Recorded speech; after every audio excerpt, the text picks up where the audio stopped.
New day. Kaya naman, tara na, gala tayo. So, andito kami sa Laurel, Batangas, sa Simbahang Bato. Naglalakad kami papunta doon sa entrance ng Simbahang Bato. Ang lawak ng lupain, guys, as in. Ang ganda niya, nakaka-relax, peaceful siya. And then, mafe-feel mo talaga na nature tripping, kumbaga, ayan. Yan yung Simbahang Bato. Medyo malayo pa kami. Yan. Maraming nagtitinda rin pala mga stall dyan. Yan, kung wala kayong baon or something na nagugutom kayo, pwede kayong bumili. At hindi lang dyan, marami ding mga, ano ba tawag dito, yung mga religious things, mga bracelet, mga ano. Ako, ang binili ko dyan, rosary talaga. Nasabi ko, pag pumunta ako sa gantong lugar, talagang rosary, lalo na kung malayo. Yan. As you can see, maraming nagtitinda, may mga prutas, biscuits, yan, mga pasulubong, mga daing, meron dyan. Yan. Yan, malapit na kami sa entrance ng Simbahang Bato. Tapos makikita nyo yung arko doon, na nakalagay Simbahang Bato, na parang na-fulfill mo yung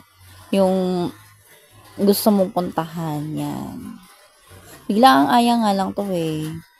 Buti may mga available ang mga kanilang mga schedule. Yan. Ito, yan yung Simbahang Bato. Papasok na kami dyan. Yan. At, yan.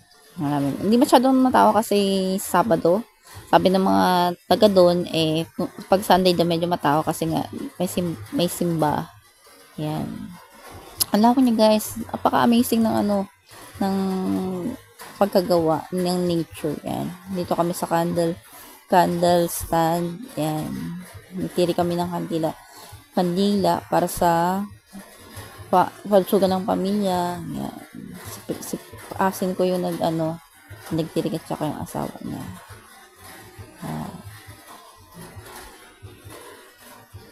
Yan. Diba? Tapos, pag ikot ko, ayan, iikot ko yung camera. Wait lang, medyo matagal lang yan. Pag ikot ko ng camera, ayan yung pinaka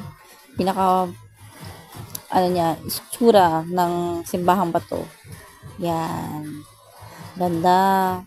Nakakabilib na nagawa niya yan. Nagawa ni Lord yung ganyang kagandang rock formation na napabilib talaga ako. Then, naging sa tulong ng idea siguro ng mga tao, ginawa simbahan. Yan. Kaya just in case na meron kayo nararamdamang anxiety, depression, try nyo puntahan ito, marirelax kayo, tsaka maririgin yung energy nyo. Kasi talaga namang ang ganda ng place, ang ganda ng scenery. Hi Mama Mary, happy birthday. Yan. So late record. May isang araw pa to eh. Yan yung kabuuhan. Sorry, medyo kasi nagsalakad ako. So, ayun lang. Ayun lang guys. Bye-bye. Salamat sa pag-watch.